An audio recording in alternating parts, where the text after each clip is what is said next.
நான் என்ன செய்வேண்டா அடகட்டாணி முத்தே மரகதமே எந்தன் கண்ணே நான் என்ன செய்வேண்டா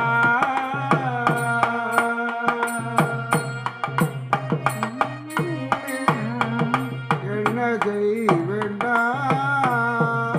அடகட்டாணி முத்தே மரகதமே எந்தன் கண்ணே நான் என்ன செய்வேண்டா கண்ணபிரான் சொல்லை எண்ணியே நீ என்னை கண்ணால் ஜலம்பிட உண்ணாதென்று சொன்னார் கண்ணே